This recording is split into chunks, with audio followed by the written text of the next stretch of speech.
Égérie Jean-Paul Gaultier, muse de Pedro Almodóvar, Rosy de Palma a une place spéciale dans le cœur de chacun. Si certains considèrent son physique comme un brin atypique, la comédienne et artiste a toujours su en faire une force. Elle a plus d'une corde à son arc.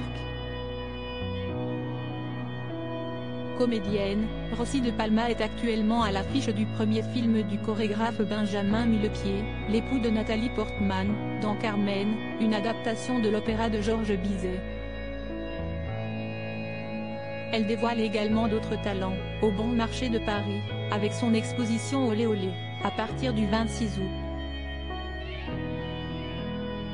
En ces lieux, elle donnera 3 représentations de son spectacle La vie en Rosy, les 13, 20 et 27 septembre 2023. Décidément, tout réussit à l'incroyable Espagnol de 58 ans, muse de Jean-Paul Gaultier. Révélée en 1986 dans La loi du désir d'Almodóvar, elle n'a, depuis, jamais cessé de charmer le public. Certains n'auraient pas parié sur elle, notamment à cause de son nez, qu'elle qualifie de cubiste, de bouclier dans les pages du magazine Madame Figaro. Je n'ai jamais ressenti que mon visage était ingrat, assure-t-elle. Mais j'ai eu beaucoup de fois la sensation que le regard qu'on posait sur lui était ingrat. J'ai toujours vu mes traits comme une boîte à outils. Mes yeux servent à regarder, mon nez à respirer. J'éprouve de la gratitude pour eux, et je les aime.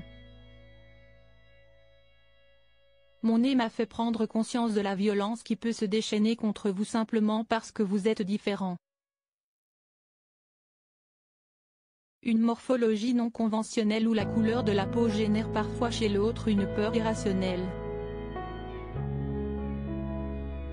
Maman de Gabriel et Luna, Rosy de Palma est installée, loin de toutes ces mauvaises ondes, à Madrid, dans une maison de briques rouges entourée de pommiers et de lauriers. Le matin, quand elle se lève, elle se rend dans son jardin pour serrer ses arbres dans les bras. Voilà qui la change de toutes ces drôles de considérations à propos de son physique. Vieillir n'est pas facile pour une femme.